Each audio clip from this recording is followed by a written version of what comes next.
After our brave and completely erectile-friendly hero has finally healed his PP with the help of his good pal Fitz, in this video, we will now talk about the events after that fateful day when the skies opened along with angels singing.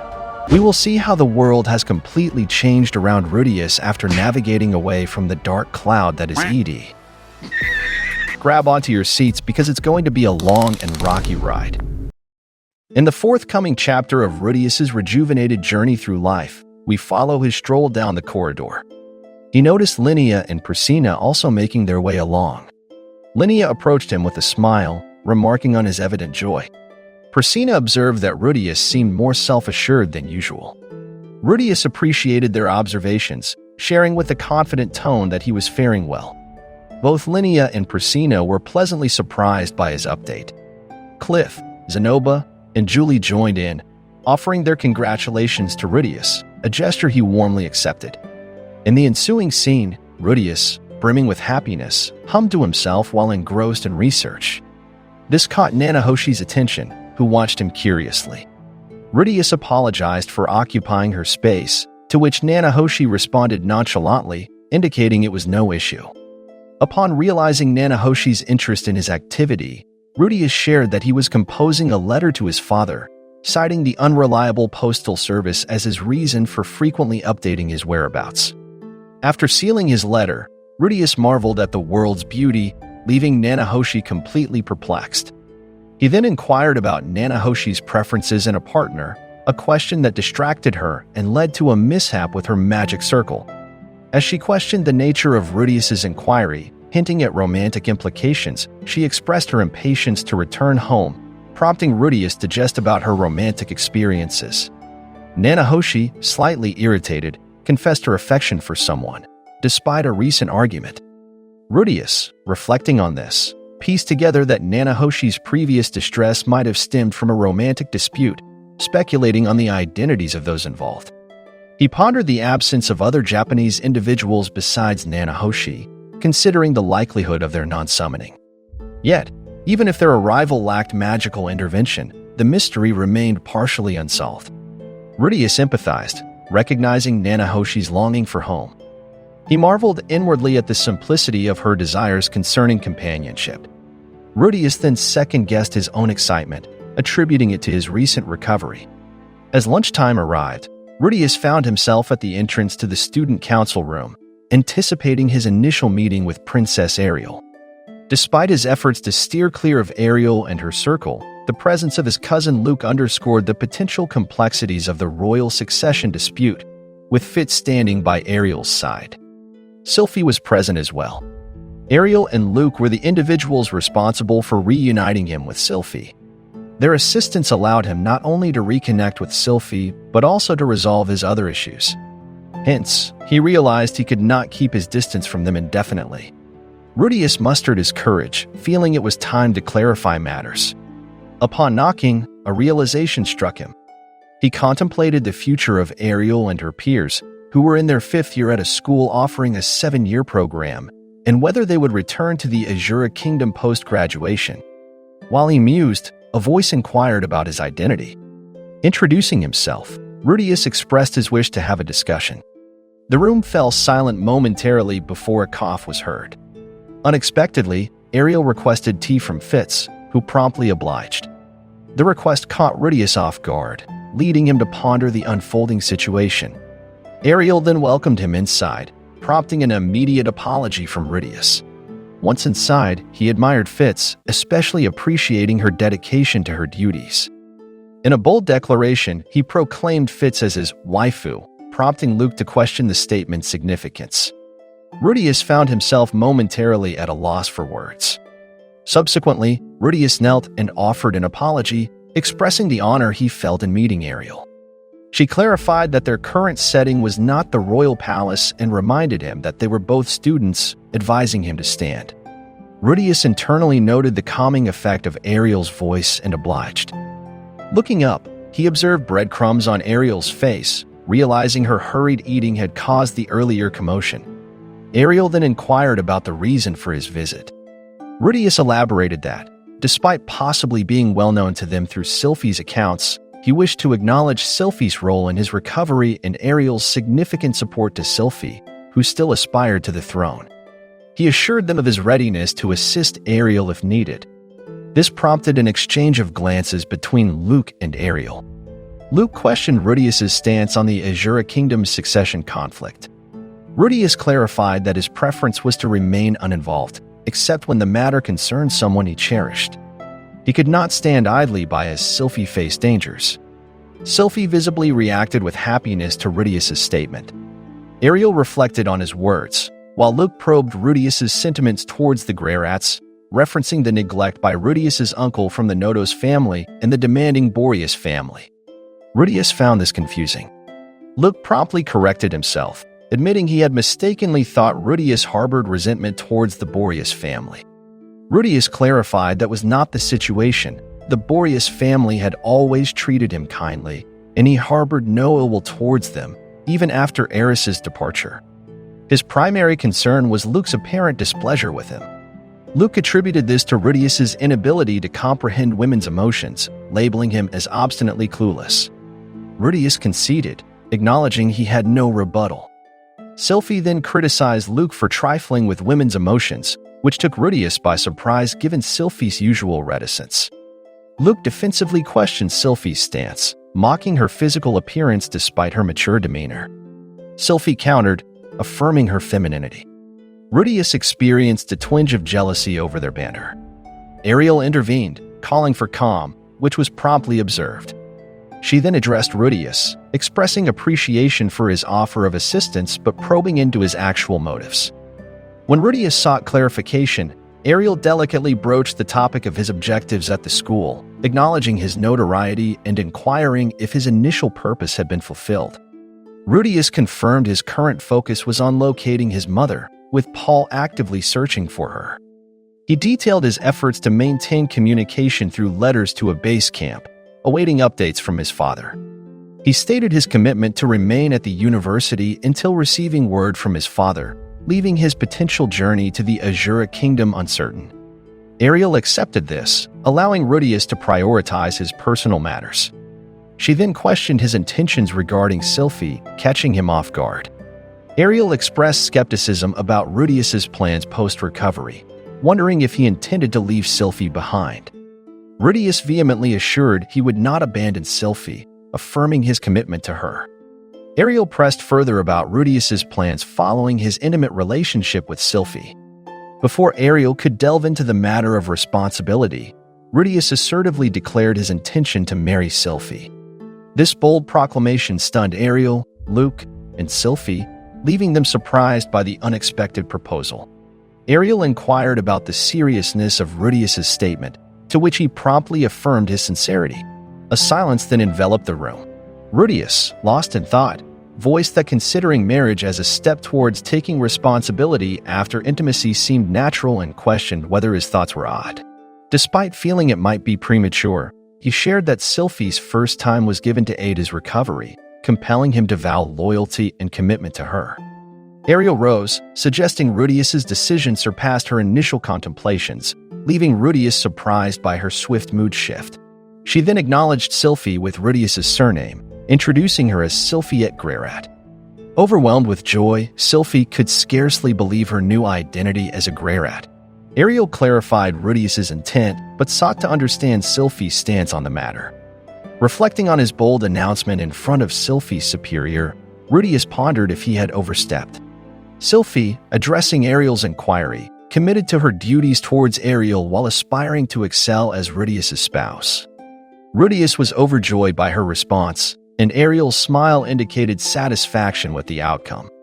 Approaching Sylphie, Ariel hinted that with Rudius's readiness to support her, perhaps Sylphie's reliance on her protection was no longer necessary. Sylphie politely requested Ariel to reconsider her choice of words. Expressing gratitude, Ariel drew Sylphie closer to Rudius. Amidst Rudius's fanciful thoughts, he envisioned a romantic interlude between them. When Sylphie uttered Rudius's name, it captured his attention. She expressed her anticipation of their life together, a sentiment echoed by Rudius. Their exchange of smiles signaled their readiness for matrimonial union. Ariel then advised Sylphie that adopting a feminine demeanor was fitting now that she was to be Rudius's wife, a suggestion that initially met with Sylphie's hesitance until Ariel mentioned the occasional use of Rudius's name as a compromise. This revelation puzzled Rudius. Ariel elaborated on Rudius's widespread recognition within the vicinity, cautioning that any casual mention of Fitz could lead to misinterpretations and speculative rumors. Rudius expressed his willingness to align with Ariel's faction, though Ariel admitted managing Rudius's formidable abilities was beyond her scope. Acknowledging this, Rudius contemplated his own strength. Rudius reassured that should difficulties arise, leveraging Ariel's name could prove beneficial, a notion he found reassuring. He mused over the princess's preference for influence over brute strength, securing an additional ally. This strategy's convenience led Rudius to question its propriety. Sylphie took off her glasses and called over Ariel and Luke. She thanked them wholeheartedly for everything they had done for her. Ariel's wish for Sylphie's happiness was warmly received. As Rudius reflected on marriage, a journey unexplored in his previous life, he recognized the felicitations from his acquaintances as possibly the pinnacle of his happiness, epitomizing true contentment. The joy shared by Rudius, Sylphie, and Ariel contrasted with Luke's apparent annoyance. Days later, Rudius confided in Zenoba and Cliff about his impending nuptials, a revelation met with their congratulations. Cliff's curiosity about the bride prompted Rudius to consider the appropriateness of disclosing Sylphie's identity. Opting for discretion, Rudius described her merely as the woman instrumental in his recovery, promising a formal introduction later. Cliff offered to conduct a simplified ceremony if the bride adhered to the Millish Church, an offer Rudius appreciated, despite Sylphie's unclear affiliations.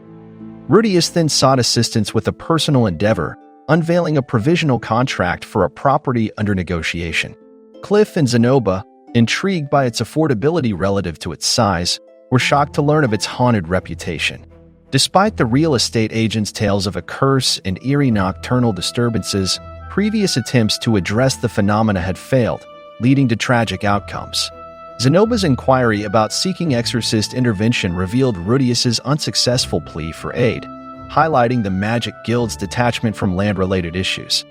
Cliff inquired about Rudius's decision to sign a provisional contract for a house fraught with risks. Rudius clarified that a successful exorcism would result in an additional 50% discount on the mansion. When Zenoba volunteered to handle the situation, Rudius declined, emphasizing the importance of self-reliance over dependence on others. Moreover, he aspired to astonish his wife with a home purchased on his own, a sentiment Zenoba and Cliff acknowledged, understanding Rudius's rationale behind the discussion. With a smile, Rudius expressed his agreement. Subsequently, the trio approached the mansion Rudius had described, exuding confidence in their stride. Upon reaching the mansion's entrance, they examined it with assurance. Zenoba confirmed whether it was indeed the notorious haunted mansion, to which Rudius confirmed. Expressing gratitude, Rudius sincerely thanked Cliff and Zenoba for their willingness to assist in the ghost removal. Zenoba reminded Rudius of their camaraderie, advising against formalities. Cliff concurred, proudly stating that his specialized divine attack magic would be indispensable for the exorcism. Grateful for their support, Rudius extended an invitation for them to proceed inside. Ultimately, their collaborative effort aimed to secure the mansion for Rudius at a significantly reduced cost.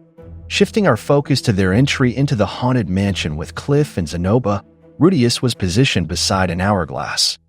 When the last grains fell, he stirred Cliff from sleep, signaling their role swap. Rudius revealed their objective was to expel the reputed ghost haunting the estate. Despite an exhaustive search of the mansion, they encountered nothing. They hypothesized the ghost's manifestation could be time-bound, resolving to remain until the morrow, haunted by the massacre of former dwellers. The problem would be simple if bandits were the culprits, yet the mystery's true nature eluded Rudius. Interrupted from slumber by Cliff, who reported eerie scrapings, Rudius roused Zenoba to investigate. Creeping through the mansion, the scraping sounds grew audible. With a surge of foresight, Rudius's eyes scanned an empty room. Zenoba inquired about any findings, and Rudius, hearing noises from below, found none. Committing to a thorough search, Rudius acknowledged Zenoba's readiness to lead. He directed Cliff to proceed first, receiving his assent. Together, they descended to investigate the lower level. Their search revealed little, leaving them gasping for air. Rudius dismissed his jitters, proposing they reconvene the following day.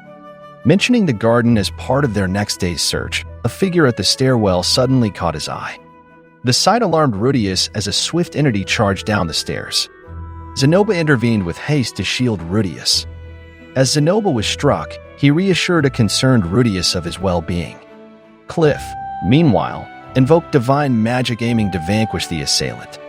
From his removed position, Cliff unleashed a luminous spell to no avail.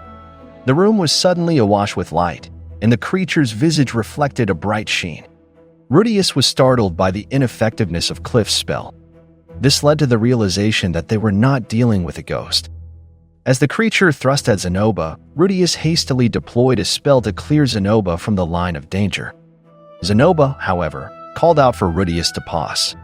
Confusion struck Rudius at Zenoba's unexpected resistance. Zenoba reassured him, affirming his well-being to a concerned Rudius. Despite Zenoba seeming unscathed, the assailant persisted in its attack. Zenoba's embrace seemed to pacify the creature, which quickly ceased its aggression and became inert. Zenoba presented the now-still figure to Rudius, who was baffled by the abrupt cessation of movement. Cliff, justifying his own conduct, claimed he had stayed put, fearing he'd be in the way in such cramped quarters. Zenoba, impressed with the turn of events, encouraged Rudius to take a closer look. Upon closer inspection, Rudius was taken aback to discover the creature was in fact a doll. Zenoba couldn't contain his excitement over the find. Rudius observed that, despite Zenoba's affection for dolls, the one in question was particularly fragile. Zenoba then observed that the doll seemed to be animate. Rudius processed this observation, his face betraying nothing as he contemplated the implications. His astonishment shifted to relief, glad that the doll remained undamaged. Zenoba, satisfied, expected Rudius to appreciate the wonder of their find. Rudius, now considering the mobility of inanimate objects in this realm, contemplated creating a material akin to silicon with lifelike textures. Cliff, losing patience, chided Rudius's musings, insisting they focus on the present situation. He probed about their intentions for the discovered entity. Zenoba took offense when Cliff dismissively referred to the doll as that thing, leading Rudius to mediate the exchange. They surmised that this doll was likely the source of the mansion's haunting tales. A spark of excitement ignited in Rudius as he considered the possibility of other such dolls existing, beckoning Zenoba to join him in further investigation. Together, they hoped to uncover the designs used to create such dolls. Zenoba was quick to assent, and they resolved to dedicate the night to their quest, rendering Cliff momentarily speechless. With their mission set, they began their endeavor. A few days on, Julie scrutinized a particular item. When questioned by her, Zenoba confirmed he had indeed obtained another doll. As we focus on their presence in Zenoba's dormitory, Rudius expressed his surprise upon uncovering another concealed room beneath the building. Zenoba concurred, noting that their exploration yielded only a single doll. Rudius conveyed his relief that resolving the enigma of the haunted property enabled him to secure it for half its price, and he is now in the process of renovating the mansion, thanking Zenoba for his aid. Zenoba voiced pleasure in being of assistance and expressed gratitude to Rudius for facilitating access to precious research resources. Rudius hypothesized that the mansion's first owner likely delved into doll research, and he now possessed a tome brimming with details about their singular find. While the text eluded his comprehension, Rudius relayed that Cliff's analysis suggested the embedded magic circle was akin to those found in magical instruments. They conjectured that the original proprietor had tasked the doll with safeguarding the estate, a mission evidently accomplished before the owner's disappearance. The doll remained inert in the basement's secluded chamber, only activating to clean the mansion before retreating to its pedestal, a cycle they believed was its design function. Zenoba mused over reactivating the doll, speculating that recharging its magic via the pedestal might suffice, though certainty would only come from further scrutiny, Rudius noted. When Julie departed, Zenoba seized the moment to seek Rudius's consent to assume the doll research. Rudius was taken aback by Zenoba's proposal. Zenoba delineated his constraints, minimal mana, and clumsy hands. He lamented his lag in the redworm endeavor for Julie, yet he posited his potential to thrive in the scholarly aspects, feeling a kinship with the book's author's vision. Realizing a thorough linguistic analysis lay ahead, Zenoba suggested that while Rudius's oversight would expedite their venture, his own learning would be compromised. Rudius queried Zenoba's contingency for the doll's potential resurgence. Zenoba reassured that he could subdue the doll harmlessly, as Rudius had observed. Rudius internally concurred with Zenoba's assertion, yet he deliberated the wisdom of isolating the doll in Zenoba's quarters, contemplating that utilizing a university research lab might be a wiser course of action. As they deliberated on future actions, Zenoba made an earnest plea, bowing respectfully and asking Rudius to honor his request. He articulated his ambition to contribute more significantly than just offering financial support to Rudius once their plan to distribute the doll worldwide was realized. Rudius was unexpectedly confronted with Zenoba's proactive stance. Recognizing the importance of Zenoba's aspirations, Rudius expressed his comprehension and consented to Zenoba's request. Zenoba, brimming with elation, sought confirmation of Rudius's earnestness, to which Rudius replied affirmatively. He then hinted at the prospect of Zenoba venturing into the domain of prohibited magic, piquing Zenoba's interest. Rudius planned to secure a university research lab to facilitate Zenoba's scholarly endeavors. When Julie walked in, she found Zenoba and Rudius clasping hands, signaling their partnership. In the end, Zenoba began his in-depth study of self-operating dolls, while Rudius finalized the purchase of his new home. In the next scene, we focus on Rudius' surprise for Sylphie.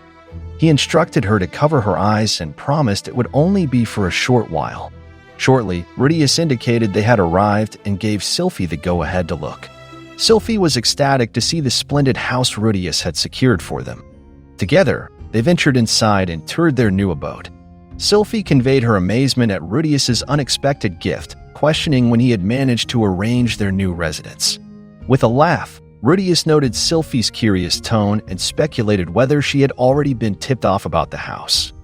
Sylphie reasoned that such information was inevitable once Rudius invoked Ariel's influence, likely to have reached her even without Rudius's disclosure.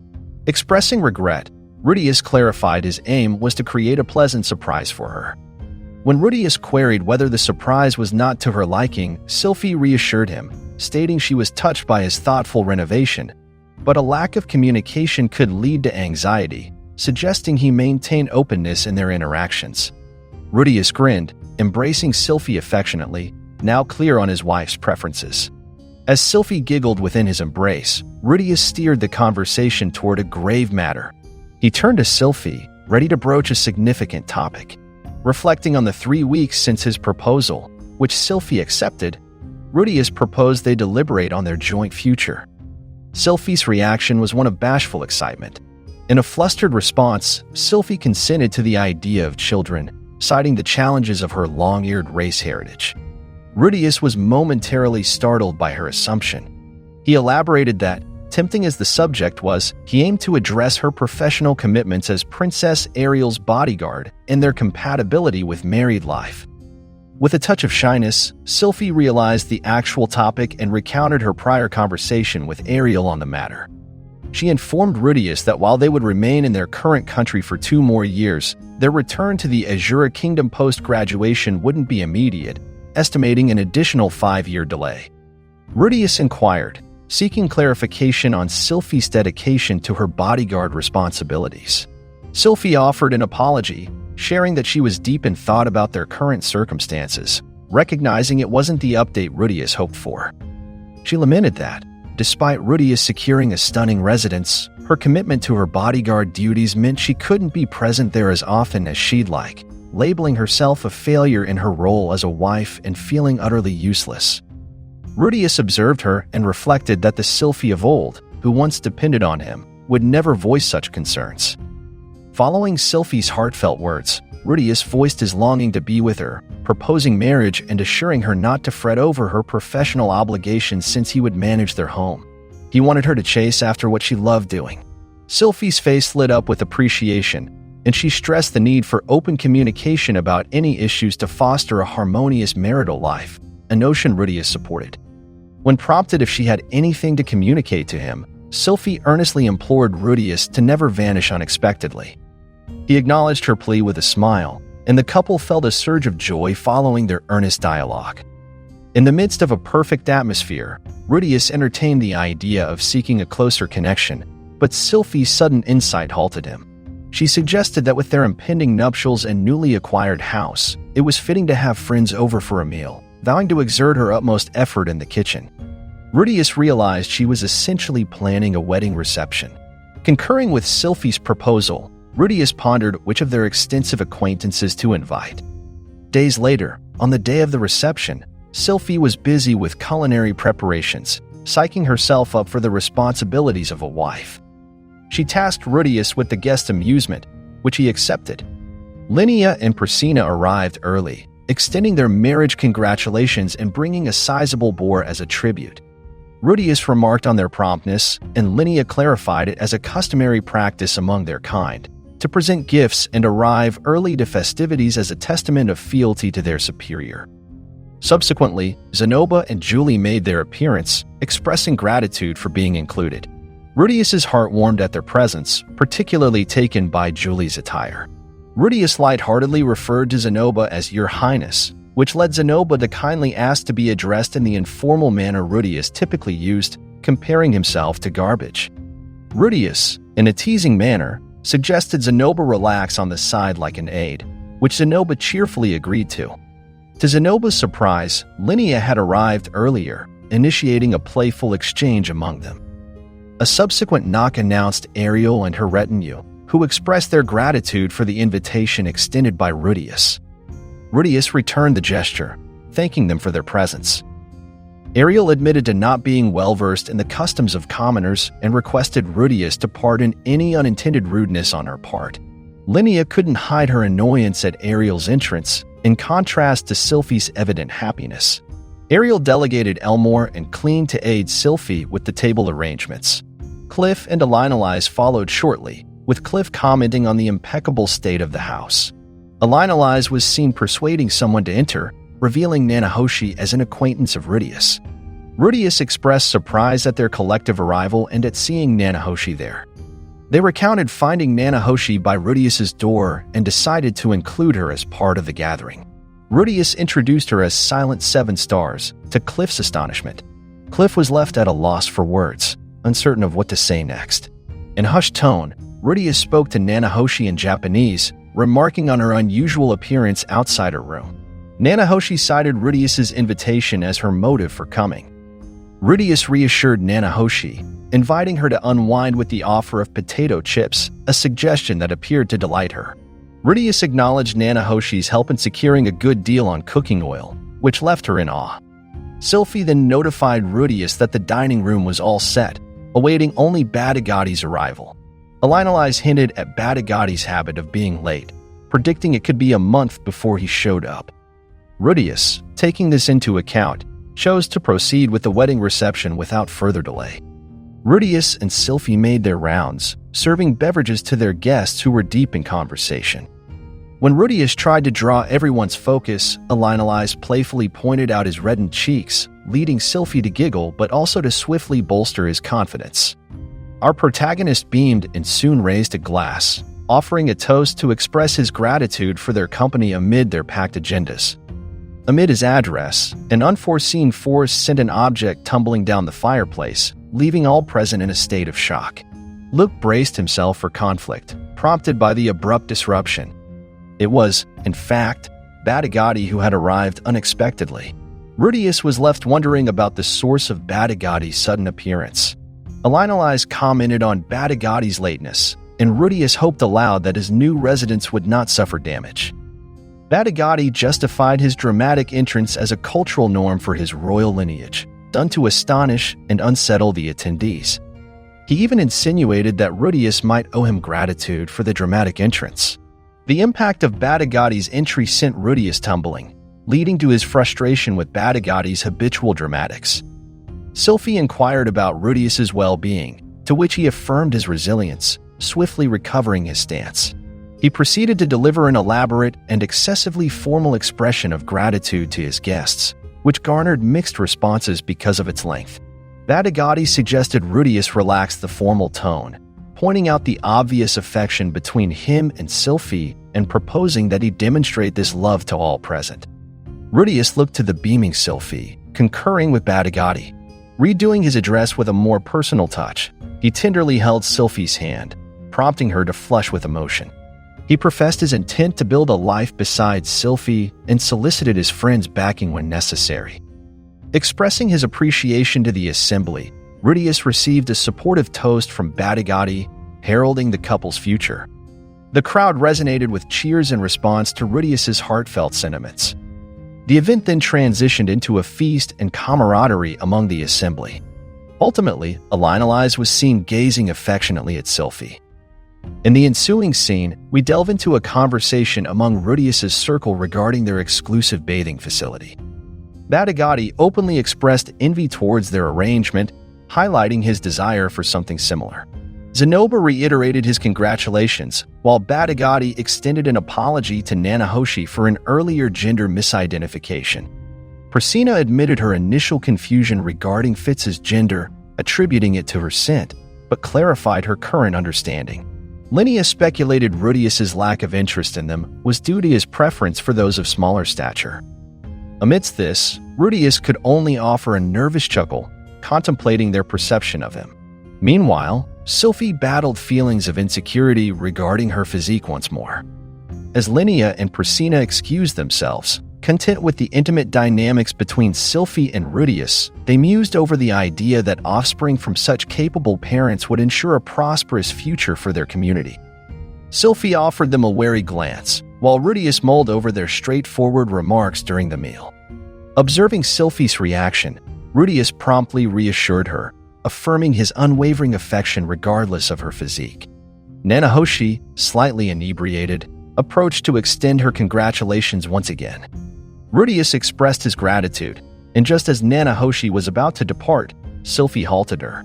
Sylphie unveiled her long-standing curiosity about their initial meeting, intrigued by Nanahoshi's mention of sharing a hometown with Rudius and questioning if that implied Nanahoshi originated from another realm. Nanahoshi exchanged glances with Rudius, who internally debated how to broach the subject without concealing anything from Sylphie.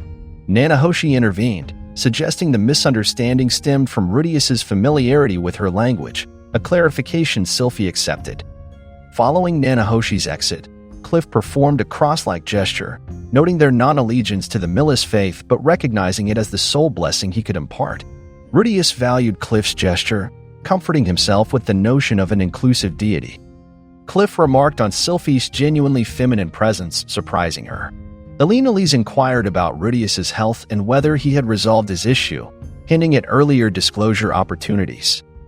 Rudius humorously countered, suggesting Onii-Chan's potential response had he shared sooner, which Onii-Chan denied, highlighting her disinterest in being associated with Paul in such a manner. Rendered speechless, Rudius pondered over his father's actions. As Onii-Chan faced Sylphie with a heartfelt smile and approached, Rudius was captivated by the sight of two long-eared race members together, deeming it a splendid view. Onii-Chan offered Sylphie heartfelt congratulations, promising her prayers for Sylphie's happiness. Unexpectedly, Onii-Chan was moved to tears, surprising herself and Rudius. Rudius sought to understand her distress. Quickly apologizing, Onii-Chan dabbed at her tears, regretting her emotional outburst as she exited. Cliff expressed concern, querying about her well-being, which she reassured was unfounded. Sylphie then voiced a long-held inquiry, directly asking Onii-Chan about her potential grandmotherhood. This revelation astonished both Cliff and Rudius, marking a first-time disclosure to Rudius. Onii-Chan quickly clarified that she was not Sylphie's grandmother, expressing disbelief at the idea due to her notoriety for being promiscuous. Sylphie shared that her father, Laws, had informed her about a grandmother who was once in a party with Rudius's father and was exiled from the Great Forest for her infidelity. Laws had hinted at Onii-Chan's guilt over the incident, suggesting that although they were acquainted, Onii-Chan might conceal her identity. Overcome with emotion, Onii-Chan knelt down, visibly shaken. Observing her distress, Rudius suggested Sylphie take Onii-Chan upstairs for privacy while he managed the situation below. Upon Rudius's attempt to assist her, Onii-Chan seized his arm, voicing her awareness of her tarnished reputation but highlighting the innocence of Laz and Sylphie. Rudius reassured her, emphasizing Sylphie's significance in his life and dismissing the relevance of Onii-Chan's past to their relationship. Onii-Chan attempted to counter, but Rudius redirected the conversation to the irony of Paul, whom Onii-Chan detested, becoming a part of her family. This revelation prompted a moment of reflection for Onii-Chan, eventually leading to laughter and an acknowledgement of Rudius's lighthearted approach. Following this exchange, Sylphie discreetly thanked Rudius, while Linnea queried about the occurrence, with Rudius downplaying the event. As the guests began to depart, expressing their well wishes, Rudius extended his gratitude for their visit. Subsequently, Ariel sought Rudius out, requesting a private meeting in the future, hinting at a serious conversation to come. Rudius, intrigued by Ariel's request, agreed, anticipating the nature of their future interaction. After the guests left, Rudius joined Sylphie, bringing tea to their room, where Onii-Chan expressed gratitude for the opportunity to connect with her granddaughter, confirming the familial bond between them. Onii-Chan admitted to recognizing Sylphie as kin upon their first meeting, but was unaware of her direct relation to Laz. Upon learning of Laz's fate, Onii-Chan reflected on her tumultuous past and its repercussions on her descendants, acknowledging her responsibility for the strained relationships within her family. Onii-Chan had not intended to disclose her true identity. However, witnessing her granddaughter's joy rendered her unable to maintain her silence, prompting an emotional revelation for which she apologized. Sylphie recounted her father's words about Onii-Chan's past camaraderie with Paul and his wish for Sylphie to meet her.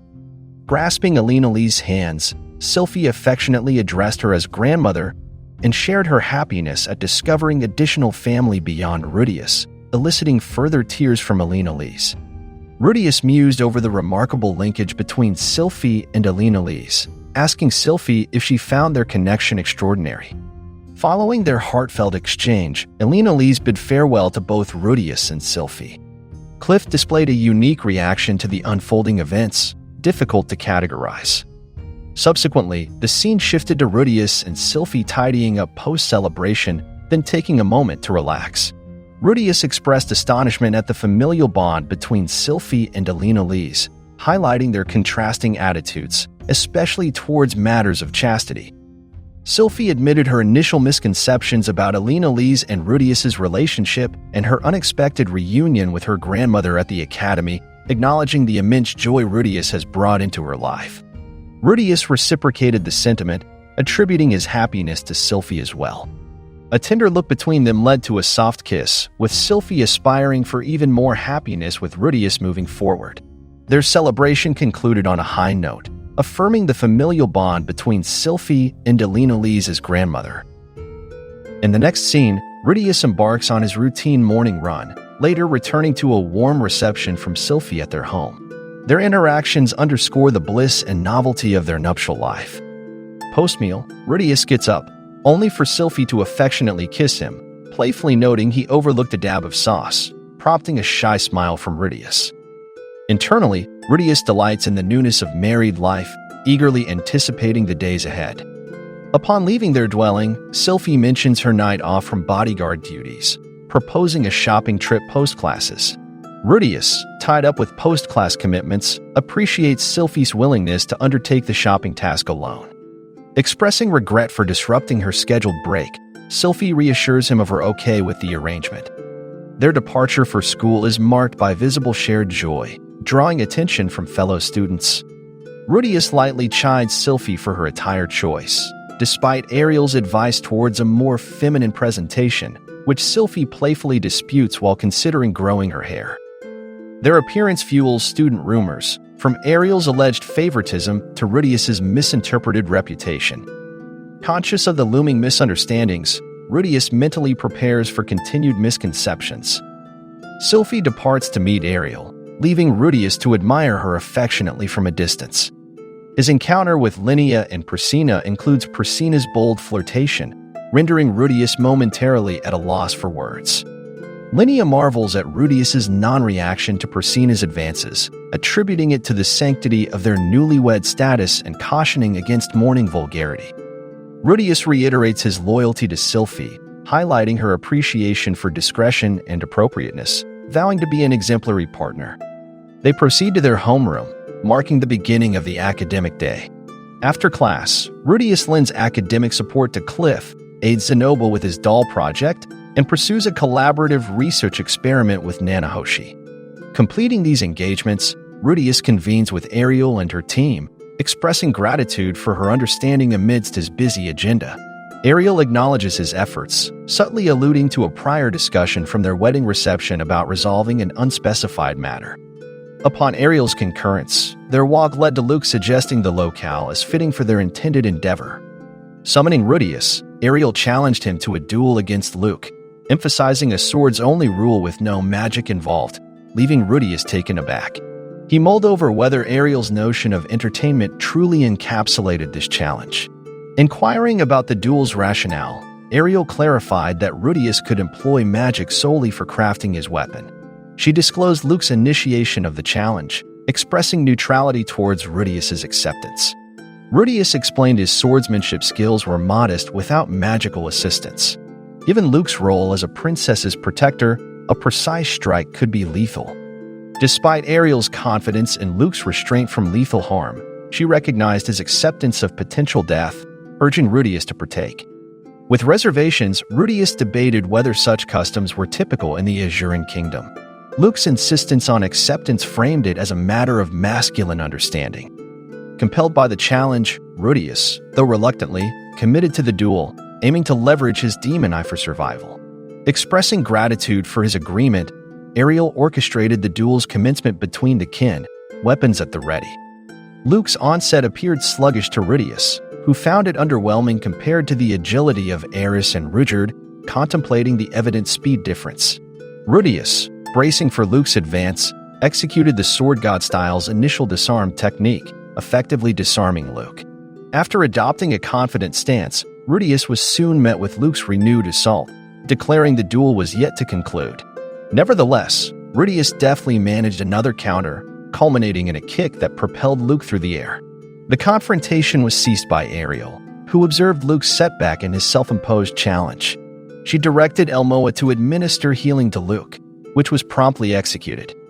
Rudius contemplated the myriad of swordsmen significantly surpassing his prowess, expressing skepticism about his success against notable warriors like Elena Lise or Soldad in the absence of his demon eye or magical abilities. He struggled to convey his observation. Luke appeared notably unremarkable in his swordsmanship. He approached Luke, extending assistance and questioning his well-being. Luke, regaining his footing independently, voiced his disillusionment yet confided in Rudius for Sylphie's protection, a commitment Rudius embraced. This led Rudius to muse if the duel served as an evaluation of his suitability as Sylphie's protector. Ariel, expressing gratitude towards Rudius, acknowledged the outcome as anticipated. She referred to Luke's apprehensions post-Rudius's union with Sylphie as stemming from a man's pride. When Rudius inquired if Luke's sentiments towards Sylphie paralleled his, Ariel clarified their affection for Sylphie was non-romantic, cultivated through shared adversities. Rudius issued an apology for any misinterpretation, which Ariel accepted with a reassuring smile. He acknowledged the enduring alliance between Luke and Sylphie in their mission to safeguard Ariel. Ariel revealed her impending return to the Azura Kingdom might culminate in either her ascension or demise, with demise being the more probable outcome, considering the royal palace akin to a sepulchre. Rudius shared his apprehension, inquiring if avoiding a return was a viable alternative. Ariel contended that evading her responsibilities would only result in a loss of her life's meaning, rendering her incapable of confronting those who perished with faith in her. She emphasized that fulfilling her duty was imperative, although Sylphie was not obliged to bear the same responsibility. Ariel acknowledged Sylphie's unwavering support through her most challenging times, but felt it was time for Sylphie to explore her own journey. Ariel hoped Sylphie's inclination to accompany her would dissipate naturally after marriage and becoming a mother. Nevertheless, should Sylphie's determination persist, Ariel relied on Rudius to ensure her reluctance, cautioning that any detriment to Sylphie would compel them to intervene decisively. Rudius, taken aback, promptly vowed to protect and value Sylphie, acknowledging the significance of his pledge. Following this exchange, Ariel, along with her entourage, bid farewell, placing Sylphie's well-being in Rudius's hands, to which he consented. Subsequently, it was unveiled that Sylphie had eavesdropped on their dialogue. In the ensuing moment, Rudius returned home to discover a letter on the floor. Sylphie cheerfully welcomed him, mentioning her own engagements had prevented her from shopping, but proposed they plan a shopping trip together in the future. Amid their conversation, Rudius reacted with alarm upon reading the letter's contents, prompting Sylphie to voice concern and question the matter. Rudius then revealed that the letter was from his father, Paul. In the following scene, Rudius unfolds a letter from Paul. Paul writes with happiness about Rudius taking his own path. They are currently at Eastport on the central continent, setting off towards the Bigarret continent to find Zenith.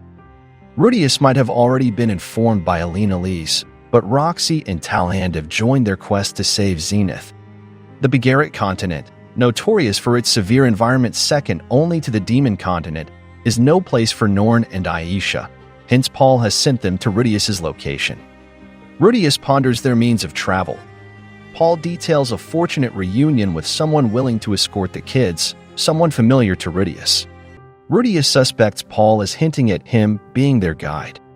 Paul's request to Rudius includes enrolling Norn and Aisha in school, with funds provided for initial costs, acknowledging his own shortcomings in fulfilling these fatherly duties.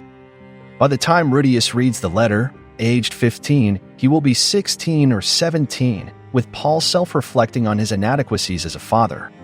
Paul notes the discord between his children, with Aisha being a prodigy and Norn ordinary. He entrusts Rudius with their care, hoping to avoid any resentment towards Norn. Paul wraps up, apologizing for burdening Rudius and looking forward to a reunion and a grand family celebration in a year or two. Rudius, smiling after reading, perceives the letter as laden with apologies. Sylphie remarks that their marriage news hasn't reached Paul yet. Rudius concurs, realizing Paul's response is to a letter sent prior to his enrollment, hopeful for Zenith's safety and their family's eventual gathering. Sylphie uplifts a somber Rudius, assuring him of her and Onii-Chan's company, promising a livelier home with the forthcoming arrival of Norn and others. Rudius, touched by Sylphie's warmth, anticipates Paul's return in 2 years, contemplating Paul's joy upon meeting their future grandchildren, eliciting excitement and surprise from Sylphie. 2 months on, their teacher praises Rudius for advancing to the next grade, marking his second year. In the next scene, Rudius went to Cliff and queries about his curse research progress. Cliff reveals his hypothesis since Rudius introduced the concept of transferring curses into magic tools, analyzing magic items and tools to discover a method for negating curses. In the ensuing scene, Cliff posits a groundbreaking hypothesis: magic items and curses are fundamentally identical. He surmises that, should his theory hold, a magic tool designed to nullify curses could be within reach. Rudius ponders the notion that magic items are accessible to those unable to wield magic directly, whereas magic tools possess inscribed magic circles that trigger specific effects when powered by magic. Thus, if a curse on objects equates to magic items, a person bearing a curse could be seen as a cursed child. Cliff concurs with this line of reasoning. Rudius contemplates further, likening Mikos, who are perpetually under positive spells or buffs, to cursed children who are under continuous negative spells or debuffs. Cliff shows great enthusiasm for this concept. He reveals to Rudius that Onii-Chan, contrary to his initial perceptions, evokes more sympathy, challenging his preconceived notions and inspiring him to lift her curse. Though Onii-Chan may not be the ideal partner he envisioned, her readiness to love him compels Cliff, as a devout follower of the Millis faith, to strive for her happiness and solicits Rudius's assistance in this endeavor. Observing Rudius's emotional response, Cliff inquires about his distress. Through tears, Rudius expresses his willingness to aid Cliff in any way possible. Cliff's request for informality is politely declined by Rudius, who then shifts the conversation to Zenoba's current endeavors. Rudius reports that Zenoba is deeply engrossed in research, analyzing a book they discovered in a mansion and affectionately interacting with a doll.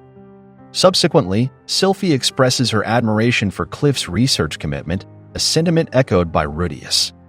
Sylphie mentions Alina Lee's eagerness to support her in her bodyguard duties, lightening her responsibilities. She observes an unexpected camaraderie between Alina Lee's and Ariel, prompting Rudius to comment on their seemingly discordant natures, given Ariel's decorum and Alina Lee's more unrestrained demeanor. Contrary to Rudius's assumptions, Sylphie suggests Ariel's persona is not as strict as he believes. Rudius acknowledges Alina Lee's prowess as an S-rank adventurer, assuring Sylphie of her competence and bodyguard responsibilities. The scene shifts to a playful interaction between Rudius and Sylphie, with Rudius's affectionate gesture sparking a recollection. Rudius reflects on Sylphie's contributions to their relationship, querying if she desires anything from him. Internally, he is eager to reciprocate her kindness. After a moment's thought, Sylphie intimates a desire for Rudius to impart a particular skill to her. The anticipation builds as Rudius prepares to instruct Sylphie, only for the revelation to be a lesson in disturbed magic, tempering the build-up with a mundane yet significant sharing of knowledge. Rudius instructed Sylphie in the art of using disturbed magic. Sylphie succeeded in halting Rudius's water ball, to which Rudius clarified that she should keep on interrupting the mana flow in his water ball in the same manner. Achieving an explosion would mean she has mastered disrupt magic. Yet, despite Sylphie's efforts, she was unable to cause the water ball to burst. Rudius consumed the water that Sylphie failed to burst, playfully ribbing her. Sylphie observed that disturbed magic demands significant concentration and pointed out its potential unfairness by rendering a mage powerless when utilized against them. Rudius noted that it was indeed a technique employed by one of the 7 great powers. Upon Sylphie's inquiry about his acquaintance with them, Rudius mentioned Nanahoshi was familiar with them. He believed Sylphie would be concerned if he shared that he nearly lost his life, hence he avoided the topic. Rudius mentioned both the technique and disturbed magic were closely guarded secrets.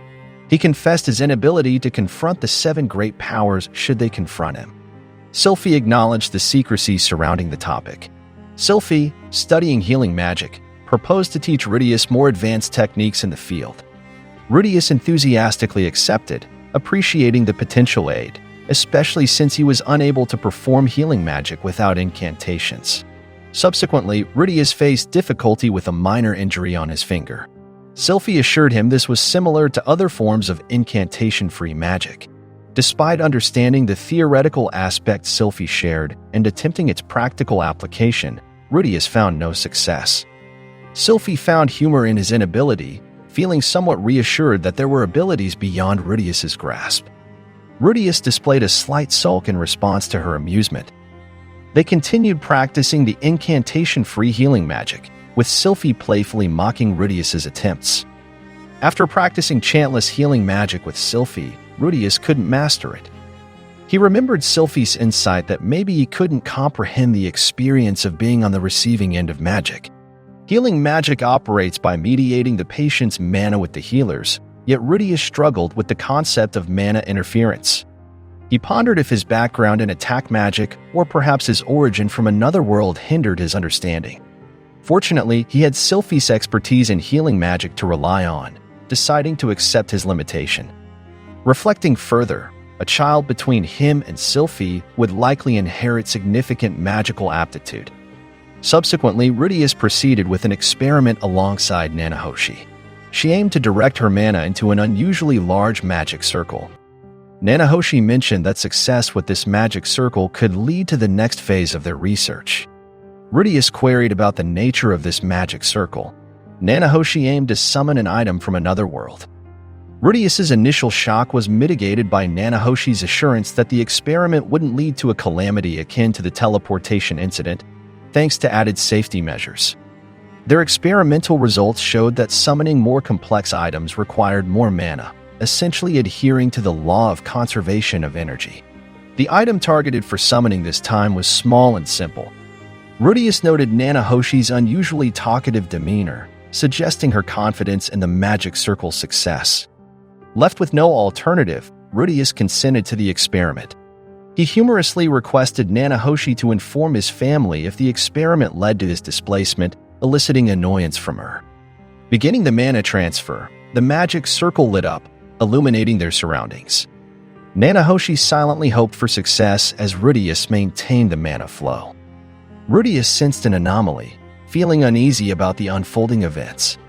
Despite continuous mana input, the intensity of the light remained until the magic circle unexpectedly ruptured, startling Nanahoshi. The cessation of the magic circle's glow left Rudius questioning the outcome. Nanahoshi, admitting failure, retreated to her quarters, evidently disheartened. Rudius, troubled by Nanahoshi's evident dismay, considered how to comfort her, witnessing her struggle with the unsuccessful experiment.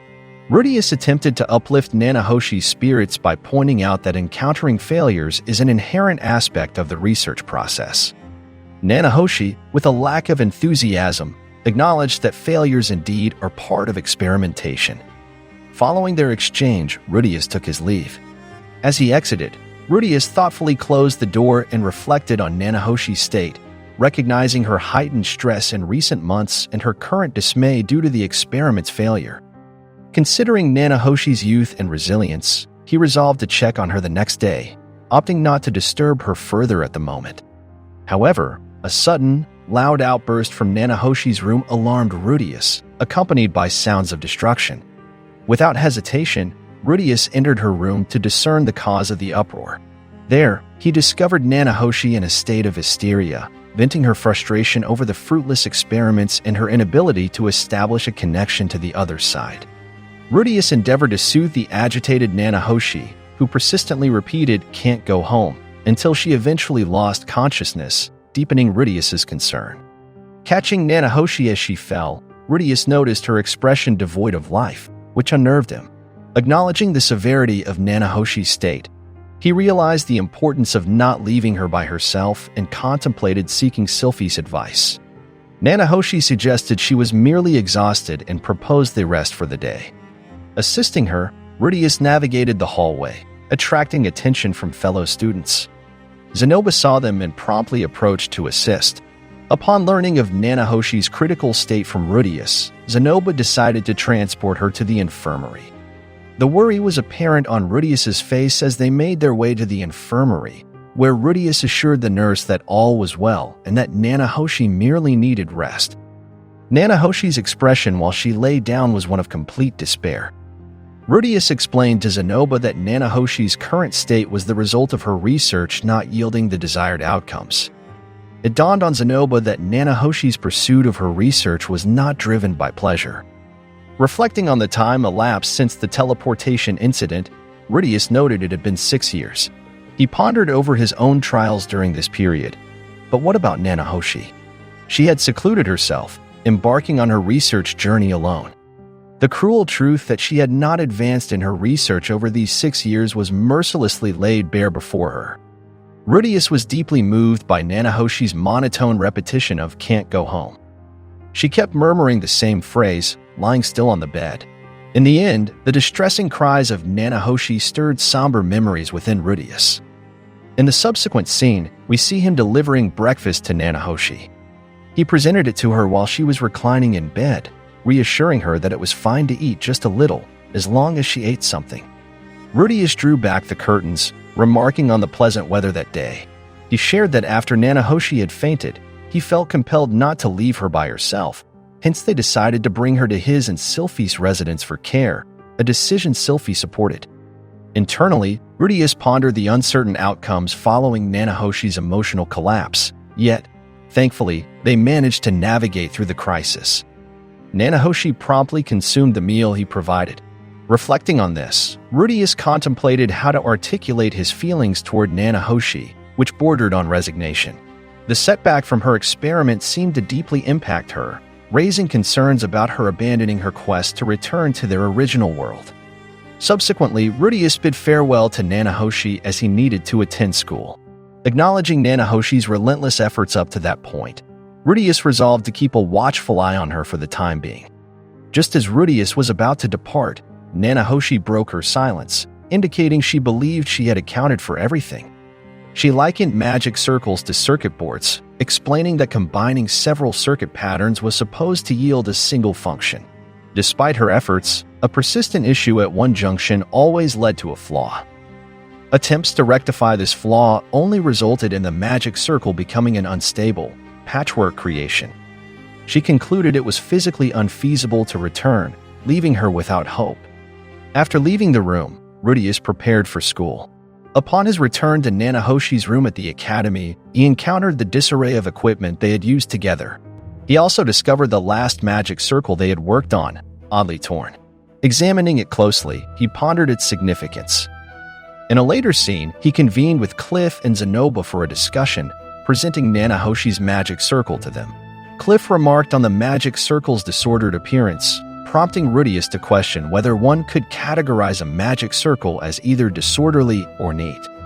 Cliff concurred and elaborated that for the creation of magic tools, it's essential to design neat, compact magic circles. He pointed out that connecting one specific part to another, as he indicated, would result in a more streamlined circle.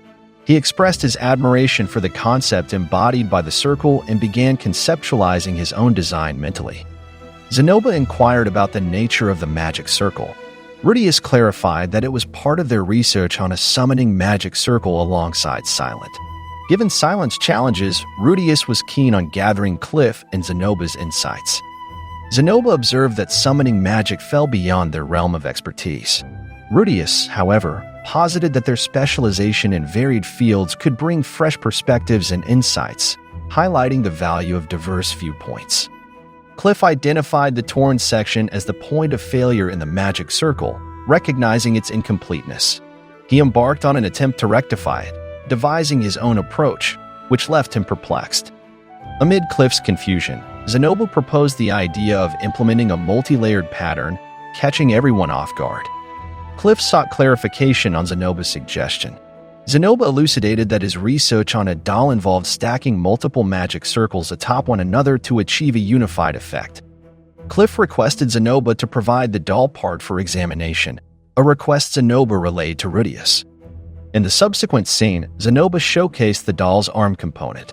Cliff, upon inspecting the part, was astounded and lauded the creator's ingenuity. Rudius took note of this rare praise from Cliff. Cliff admitted his unfamiliarity with such a magic circle. He was impressed by the doll's multi-layered magic circles, a concept he found remarkable. Although Zenoba hadn't completely understood the intricacies, he mentioned that the documentation described it as a magic circle for controlling elbow movements, which astonished Cliff.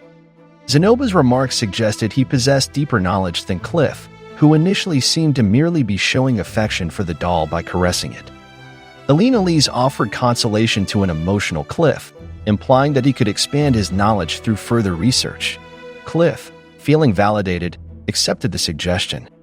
Rudius inquired whether applying that method could address Nanahoshi's magic circle dilemma, seeking Cliff's perspective. Cliff expressed uncertainty but acknowledged the potential, sparking excitement in Rudius. He reflected on how Nanahoshi's magic circles had been limited to a two-dimensional plane until now, suggesting this could be the pivotal discovery they needed.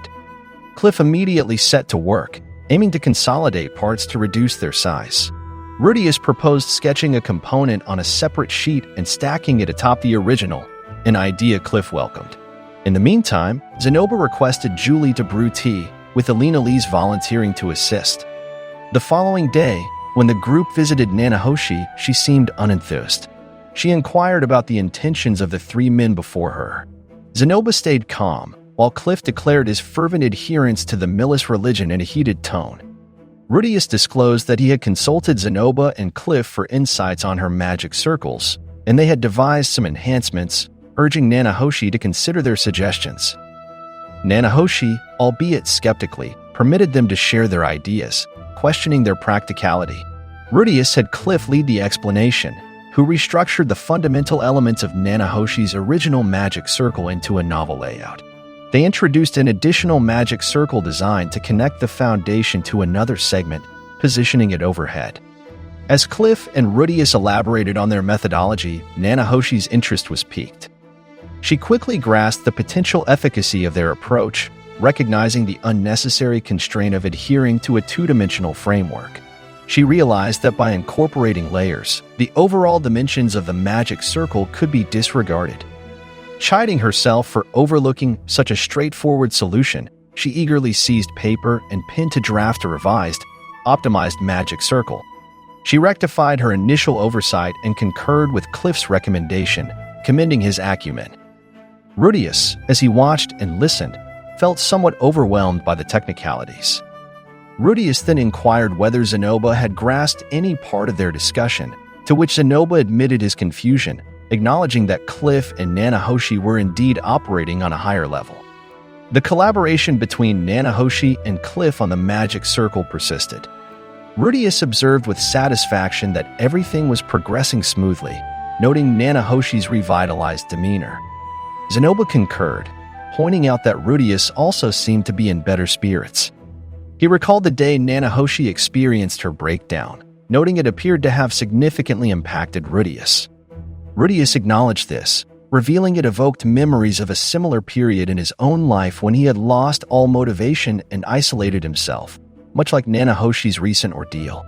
He felt a deep connection to her experience. Zenoba admitted that such emotions were beyond his understanding but offered his physical support, assuring Rudius that he was always available to lend his strength, which never waned. Rudius appreciated the gesture with a smile, responding affirmatively. Ultimately, Rudius and Zenoba contentedly observed Nanahoshi, now full of energy, diligently working alongside Cliff on the magic circle. Transitioning to the scene in Nanahoshi's room, she conveyed to Rudius her achievement. After incorporating the multitude of suggestions and guidance from the group on her magic circle, she successfully finalized it. She presented her enhanced magic circle, reflecting on her recent brink of surrender, now pondering if her efforts had finally borne fruit. Rudius and the group were thrilled to witness the completed magic circle, with our protagonist marveling at Nanahoshi's ability to accomplish this in merely a week. Nanahoshi enlisted Rudius's assistance to initiate the magic circle, a request he willingly fulfilled. Upon his touch, Rudius channeled his mana into the circle, illuminating it as their companions observed. As the room was bathed in light, Nanahoshi held onto the hope that this attempt would be successful.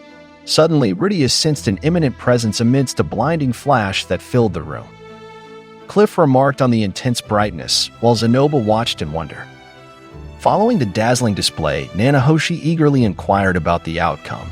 After a brief moment filled with anticipation, Rudius, with a smile, internalized the monumental achievement of bridging his current world with his former one. Their experiment triumphantly resulted in the summoning of a plastic bottle from his previous world. Cliff, alongside Zenoba, excitedly examined the plastic bottle, initially mistaking its composition for glass due to its softer texture, prompting curiosity about this unfamiliar material. Rudius internally identified the item as a plastic bottle, noting its lack of cap or label, a mundane object in his prior world but an anomaly in their current one, marking their successful summoning. Nanahoshi, elated by their success, jubilantly affirmed their breakthrough, setting the stage for further advancements. This milestone suggested the potential for her return to her original world. Rudius extended his congratulations, to which Nanahoshi expressed her gratitude for his support. In the midst of their celebration, Nanahoshi suddenly gasped, struck by a sudden recollection. She adopted an endearing uwu persona and expressed regret for her previous actions. Rudius found amusement in Nanahoshi's timid demeanor, while Alina Lise appeared to be discreetly observing. Noticing Alina Lise, Rudius was taken aback when she abruptly declared cheating to be intolerable. This prompted Rudius to vociferously question Alina Lise's statement, adamantly denying any possibility of such behavior. Nanahoshi, too, was taken by surprise and pointed out the truthfulness of the situation, emphasizing Rudius's recent marriage and the importance of avoiding any misinterpretations with Sylphie. Rudius mentioned he had already informed Sylphie of his commitment to assist with her in Nanahoshi's experiment that day. In a playful turn, Alina Lise embraced Nanahoshi, revealing she was merely jesting. Subsequently, Alina Lise proposed a visit to the tavern, suggesting Nanahoshi should cover the expenses, to which Nanahoshi, feeling somewhat cornered, acquiesced, remarking on her apparent lack of alternatives. Cliff, acknowledging Nanahoshi's intellect, extended an invitation for her to contribute to his research, which led to laughter and agreement from Nanahoshi. Rudius reflected on Nanahoshi's usual reluctance for such engagements, noting her unexpected consent this time. Upon visiting Linnea and Priscilla and disclosing their party plans, both expressed a desire to participate. They encountered Ariel, who remarked on their sizable number and decided to send Sylphie to oversee them. As the group exited the academy, their considerable number, including Badigati, became evident. Rudius was caught off guard by Badigati's unexpected presence, who requested to join the festivities. Upon their arrival at the tavern, greeted by the bartender, Nanahoshi promptly presented a bag of coins, eliciting surprise. She requested the reservation of the entire venue for their group. Badigati then produced an even larger bag of coins, suggesting a brief wait. He announced the transformation of the venue into a site of festivity, offering free drinks to all patrons, which was met with jubilant cheers from the tavern's occupants. Suddenly, Badigati inquired about the cause for celebration, momentarily dumbfounding Rudius. Elise clarified they were commemorating a significant advancement in her and Silence research, to which Badigati nodded in understanding and suggested Nanahoshi commence the celebration with a brief speech. Initially hesitant, Nanahoshi found her determination after Rudius offered her an encouraging nod. Following that, Nanahoshi, despite her shyness, took a position in front of the group and expressed her thanks. Without delay, Badigati proposed a toast to her words, prompting jubilant cheers and the lifting of glasses among the group. He then instructed the tavern owner to serve every dish available and encouraged the patrons to indulge to their fullest. Elise was seen feeding Cliff, while Zenoba and Julie savored their beverages. Nanahoshi amusingly fiddled with Linnea's ear, prompting Linnea to question her actions and request she desist. Observing the scene, Rudius wore a smile, realizing the significance of celebrating life's joyous occasions with drink, acknowledging such moments as essential. He inwardly reflected on the enjoyment of the gathering, particularly noting Sylphie's amusing antics when inebriated.